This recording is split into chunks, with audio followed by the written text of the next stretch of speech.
El Señor Jesucristo les bendiga. Sean todos bienvenidos a un capítulo más de su podcast Enganchados, Cristianismo y Actualidad. Desde este momento les habla el hermano Alexander Castillo. Nos dirigimos desde la cabina de CON de la Iglesia Pentecostal Unida de Colombia, la segunda sede de la ciudad de Palmira, ubicada en el barrio La Emilia.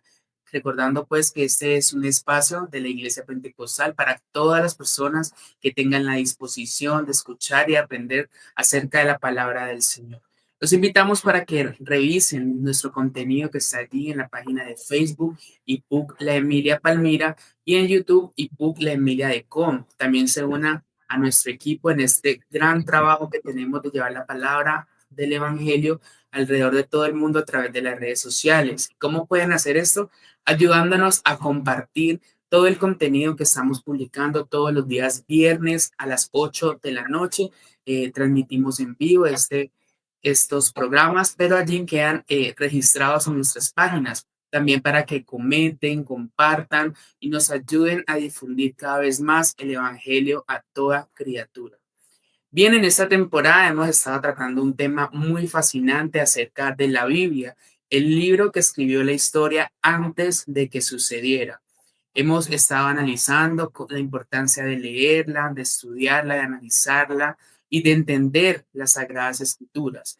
El día de hoy me encuentro en la grata compañía del pastor Celestino Forero. El pastor ha sido miembro del consistorio de ancianos de nuestra iglesia, ministro por 56 años, también ha sido servidor en la Sociedad Bíblica Colombiana por más de 40 años, misionero en el país de Argentina, fundador de instituciones como Corpente Unida, entre otros cargos que el Señor le ha permitido. Así que con esta introducción quiero saludar al pastor Celestino Forero. Bienvenido a Enganchados. Bueno, gracias al Señor por la invitación que me hacen enganchado. Es un nombre muy sugestivo, ¿no? Me llama la atención. Pero gracias por permitirme compartir con ustedes algunos puntos acerca de la palabra de Dios y lo que ella significa para nosotros. Amén, ministro. También a usted le agradecemos por aceptar la invitación en este programa. Es para nosotros un verdadero gusto y un placer para mí poder compartir este espacio con usted. Y bueno, ministro, no siendo más, sin más preámbulo, vamos a adentrarnos en un tema muy fascinante el día de hoy.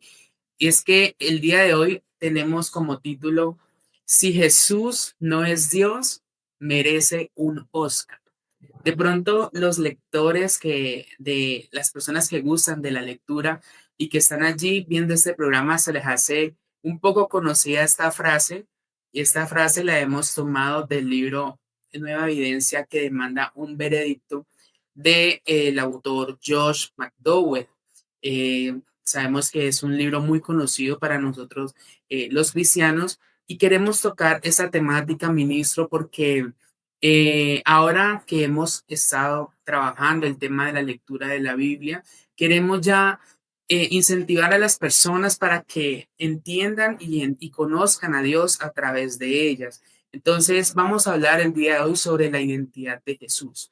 Esta frase que usa Josh McDowell, si Jesús no es Dios, merece un Oscar, nos deja un tema muy controversial para algunas personas, pero para otros, digamos que está un poco más claro, y es quién es Jesús. Entonces, Josh McDowell lo presenta de tal manera que no deja un punto medio. O Jesús es quien dice ser, o se convierte en el mayor impostor de toda la historia. Así que, mi pastor, pues yo solamente estoy aquí de moderador, pero queremos contar con su conocimiento, con su experiencia. Y quiero iniciar, ministro, con una pregunta que nos va a ayudar a introducirnos en el tema. ¿Qué dijo Jesús sobre sí mismo, ministro? ¿Qué dijo Jesús sobre sí mismo que nos hace pensar que él no era simplemente un profeta o un simple maestro, sino que era diferente a los otros profetas y maestros que se habían levantado en la tierra? Bueno, en los evangelios encontramos algunas afirmaciones, o yo diría varias afirmaciones, que Jesús dice que realmente Él es Dios. La primera que se me ocurre es la de Juan 10:30, cuando él dice, el Padre y yo uno somos, el mismo. Otra referencia o otro versículo que nos habla de esto es en Juan 14, versículos 8 y 9, cuando Él les ha dicho, yo soy el camino, la verdad y la vida. Nadie viene al Padre sino por mí. Tomás le responde, Señor, pero muéstranos el camino y es suficiente. Dice, bueno, el que me ha visto a mí, ha visto al Padre. Y Felipe le pregunta, muéstranos al Padre y nos basta. Dice, Felipe, el que me ha visto a mí, ha visto al Padre. Si no me crees, créeme por las obras que yo hago, que son las mismas. De manera que Jesús afirmó varias veces lo mismo. Y, por ejemplo, él usó algunas veces una expresión muy característica de Dios, el yo soy. En Juan capítulo 8:58 y Juan 8:24 encontramos esta expresión. Antes que Abraham fuese, yo soy. Casi cuando afirmó eso quería matarlo, porque estaba diciendo, justamente usando la expresión veterotestamentaria del yo soy, digamos, que identifica al Señor. Y eso entonces nos debe llevar a entender, hay muchos otros textos que no lo cito ahora, pero que donde Jesús afirma que Él es Dios. Y es más, cuando lo iban a matar, lo iban a apedrear, le dijeron, por cosas buenas no te apedreamos, porque tú siendo hombre, te haces Dios. Así es. Entonces, ministro, allí en todos estos textos que usted mencionaba, se puede decir que Jesús era diferente porque él solamente en su forma de hablar se predicaba a sí mismo, ¿verdad? No, los otros profetas predicaban a Dios y Jesús predicaba a Dios, pero hablando sobre sí mismo, ¿verdad? Así es.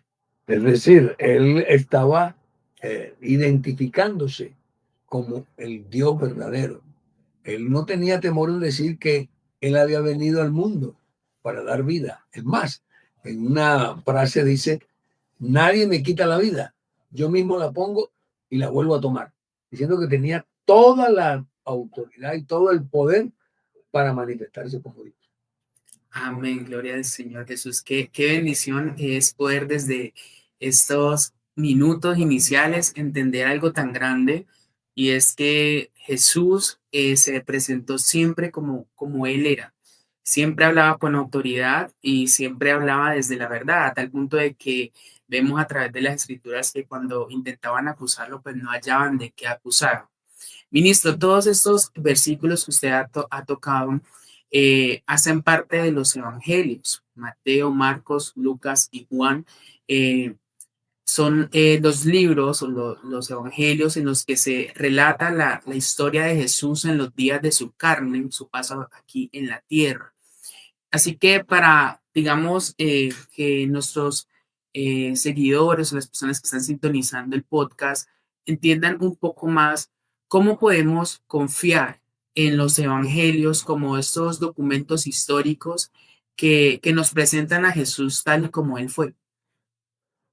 Bueno, hay que decir que Jesús no escribió nada, ¿no?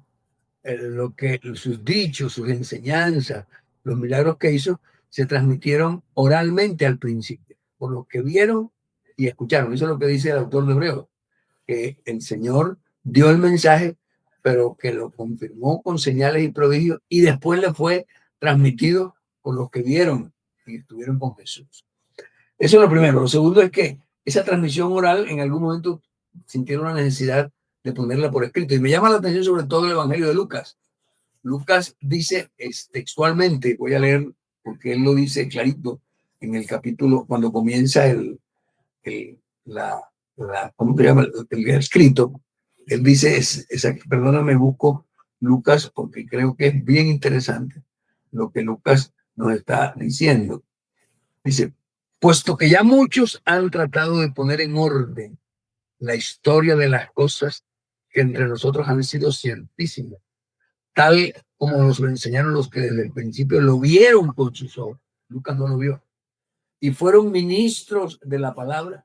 Me ha parecido también a mí, después de haber investigado con diligencia todas las cosas de su origen, escribírtelas por orden, oh excelentísimo Teófilo, para que conozcas bien la verdad de las cosas en las cuales has sido instruido.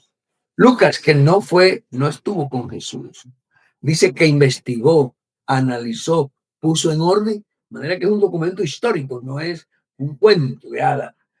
Además de eso, el autor que usted citaba, Joseph McDowell, él cita muchos testimonios de personas, de historiadores, de investigadores, que dicen que Jesús fue una figura de la historia. De manera que tenemos, digamos, fuentes internas y externas para creer que Jesús realmente fue un personaje de la historia. Entonces, podemos decirlo con toda claridad, él fue una figura histórica y sus enseñanzas, ¿ah?, prevalecen a través de los siglos. Fíjese que la gente ha dividido el tiempo antes de Cristo y después de Cristo, ¿no? O sea que históricamente él existió y hay muchas pruebas de que eso es una realidad. Amén. Ciertísimamente hay muchas pruebas, no solamente de la Biblia, sino de la historia, como lo dice Pastor, que evidencian pues la vida de Jesús. Y es que, como usted lo dice, él mismo partió de la historia y creyentes o no creyentes usan esta frase antes y después de Cristo porque definitivamente fue algo histórico que cambió la historia de la humanidad. Ministro, como usted le decía, este Lucas no fue un testigo ocular, ¿no? Para, digamos, la audiencia. eh, Mateo, Marcos y Juan sí estuvieron con Jesús, pero Lucas es un evangelista que trazó sus escritos acerca de lo que él había estudiado y lo que había escuchado, y es casi como lo que hemos tratado de incentivar en esta temporada de Enganchados, y es que a través de la lectura y el conocimiento de Cristo podamos nosotros mismos conocer, que fue lo que hizo Lucas, conoció a Cristo a través de lo que él escuchaba, a través de lo que él estudiaba, investigaba, y pudo asimismo crear un escrito que hoy por hoy pues está incluido allí en lo que son las Sagradas Escrituras, y ha sido bendición para todos nosotros. ¿Cómo podemos, Pastor, explicar ciertas frases que de pronto pueden confundir a los lectores de la Biblia cuando se usan frases como Jesús es el Hijo del Hombre, el Hijo de Dios, el Padre y yo? Frases en las que se muestra a Jesús como el Hijo de Dios, pero al mismo tiempo Jesús es Dios. ¿Cómo podemos explicarle a la audiencia este tema? Bueno, hay dos cosas que me gustaría decir. Lo primero es que los profetas hablaron del Mesías. Voy a citar un solo versículo para que quede claro. En Isaías 9:6, pero lo han leído, un niño nos es nacido, hijo nos es dado. Y, voy a leerlo porque pronto ya, lo cito ya a esta altura de la vida. Uno no cita bien y entonces mejor no caer, pero voy a leerlo textualmente porque esa es una de las, yo diría que es una de las citas proféticas que hablan bien de Jesucristo. Mire, dice así exactamente ese versículo 6. Porque un niño nos es nacido, hijo nos es dado, y el principado sobre su hombro, y se llamará su nombre admirable, consejero, Dios fuerte, Padre eterno, príncipe de paz. Por dilatado de su imperio, la paz no tendrá límite sobre el trono de David y sobre su reino, disponiéndolo y confirmándolo en juicio y con justicia desde ahora y para siempre. Eso ya nos dice que había la intención del Mesías prometido, que fue desde el principio, cuando el hombre pecó, el Señor puso esa, en el capítulo 3 de Génesis, habló de ese redentor, de ese Mesías. Entonces, uno a través de la Biblia va mirando los diferentes pasajes donde se profetiza acerca del Mesías. Y cuando uno llega al Evangelio, se da cuenta que los escritores del Evangelio, Marcos, Mateo, pero sobre todo Juan dice al final de su libro, estas han sido escritas para que creáis que Jesús es el Hijo de Dios y creyendo en él tengáis vida en su nombre. Entonces queda claro que es el Hijo de Dios, eso no tiene duda, porque está profetizado y los evangelistas lo están terminando. Pero la pregunta suya es, ¿cómo puedo yo conciliar el que sea hijo de Dios y que sea Dios mismo. Bueno, a mí me gusta siempre, cuando me toca en ese punto, irme al libro de Hebreos. Hebreos, el capítulo 1. Capítulo 1 de Hebreos dice así. Dios, habiendo hablado muchas veces y de muchas maneras en otro tiempo a los padres por los profetas, en estos postreros días nos ha hablado por el Hijo. También declara que es el Hijo. Así Y es. entonces empieza a describirlo. A quien constituyó heredero de todo y por quien asimismo hizo el universo, el creador. El Hijo es creador. El cual, siendo el resplandor de su gloria y la imagen misma de su sustancia, una definición bien interesante, imagen de su resplandor de su gloria e imagen de su sustancia, Amén. lo que vemos.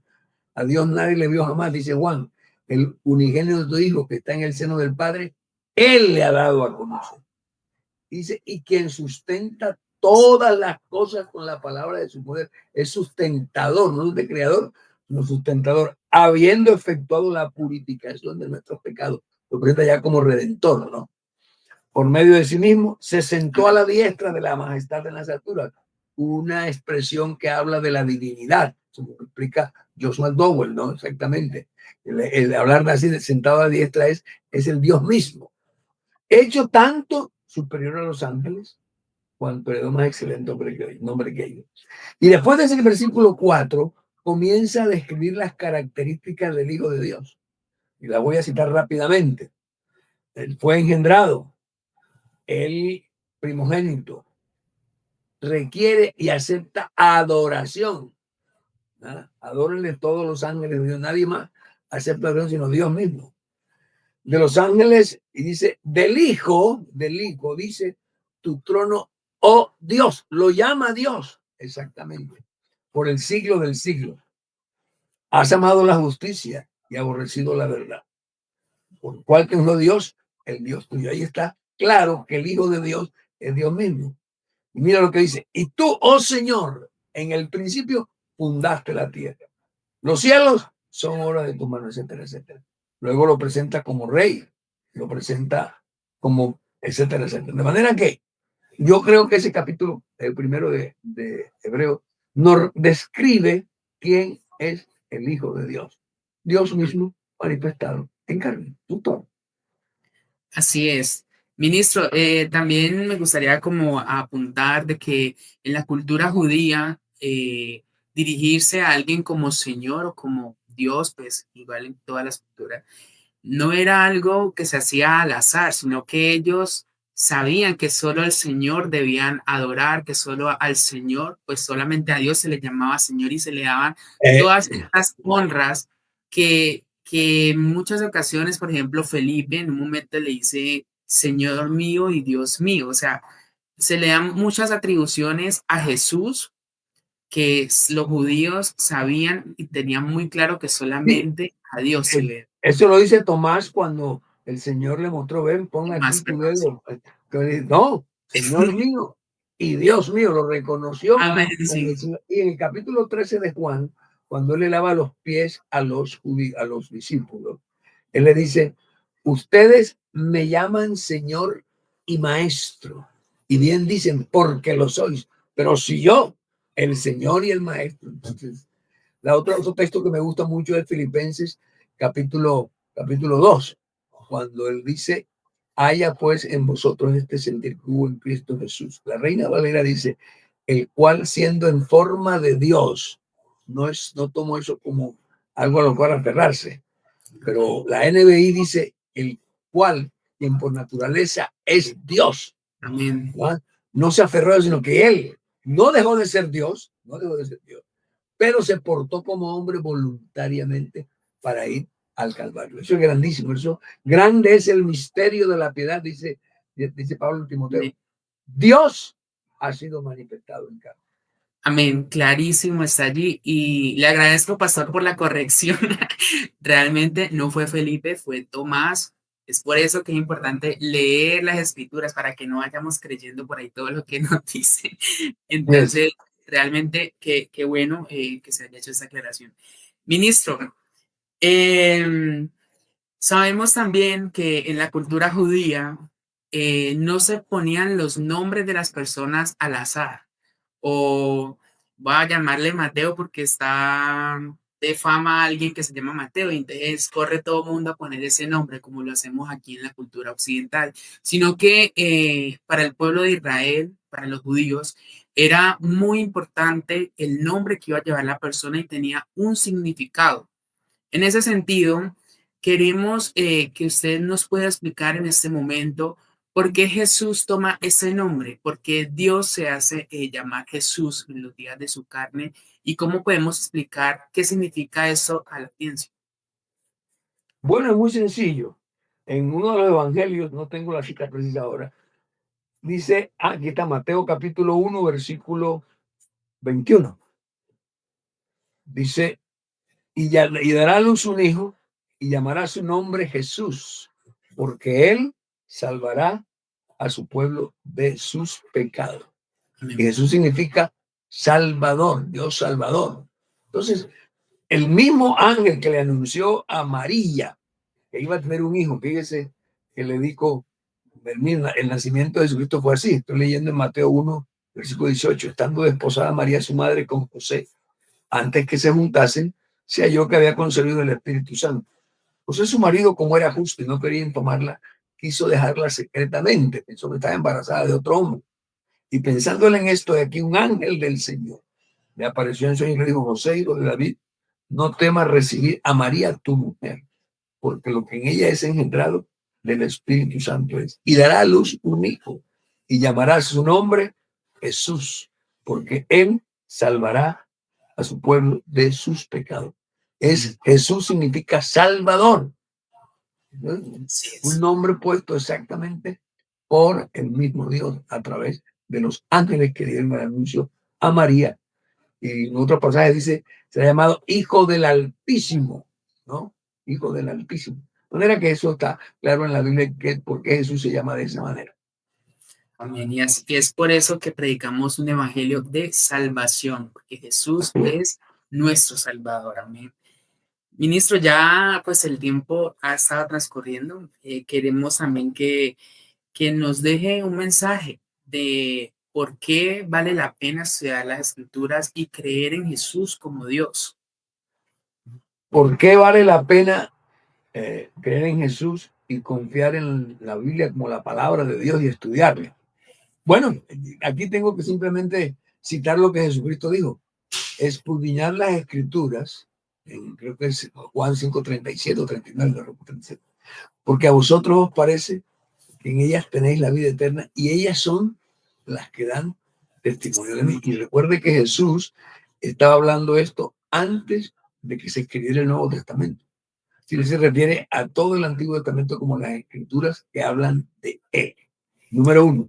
Número dos, la palabra de Dios de Pablo recomendando a Timoteo en el capítulo, voy a leer, no sé si lo voy a leer textualmente porque es interesante lo que Pablo le recomienda ahí en segunda de Timoteo, capítulo 3, el versículo 16. Dice, a ver, dice así, versículo 14. Pero persiste tú en lo que has aprendido y te persuadiste, sabiendo de quién has aprendido, su abuela y de su madre, y que desde la niñez has sabido las sagradas escrituras, las cuales te pueden hacer sabio para la salvación por la fe que es en Cristo Jesús. ¿Ah? Interesante declaración, ¿verdad? Toda la escritura es inspirada por Dios y útil para enseñar, para redarguir, para corregir, para instruir en justicia, a fin de que el hombre de Dios sea perfecto, enteramente preparado para toda buena obra. Si quieres conocer de Jesús, escudriña la Biblia. Si quieres saber quién fue él, lee la palabra, estúdiala, porque ella te corregirá, te enseñará, perdón, te corregirá, te reprenderá y te corregirá y te instruirá para que seas un cristiano fiel. Y por último, quiero decir lo que dice la palabra de Dios, que la fe viene por el oír y el oír por la palabra de Dios. De manera que yo los invito que si quieran conocer a Jesús y saber quién es él, lean, estudien, mediten la palabra de Dios. Ella es fuente de inspiración para todos nosotros. Amén, mi pastor, qué bendición pues haber podido compartir con usted estos minutos de un conocimiento de verdad invaluable, incalculable.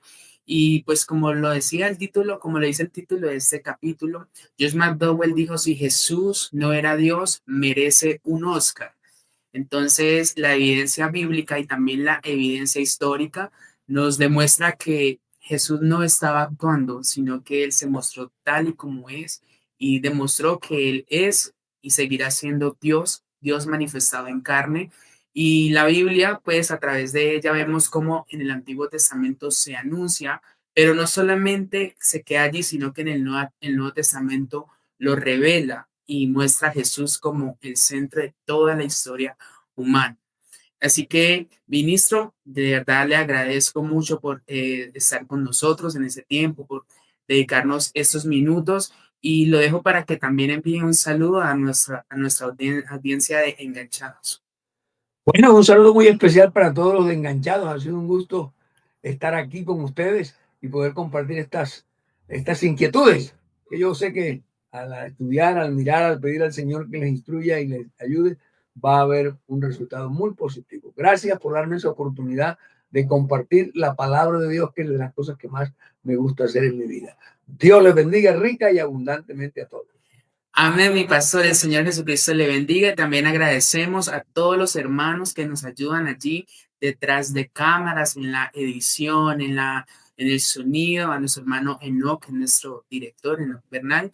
Y también pues los invitamos para que sigan sintonizando Enganchados, Cristianismo y Actualidad. No olviden comentar, compartir todos los contenidos y seguirnos en nuestras redes sociales, en Facebook como IPUC La Emilia Palmira y en YouTube como ebook La Emilia Decom. Dios les bendiga.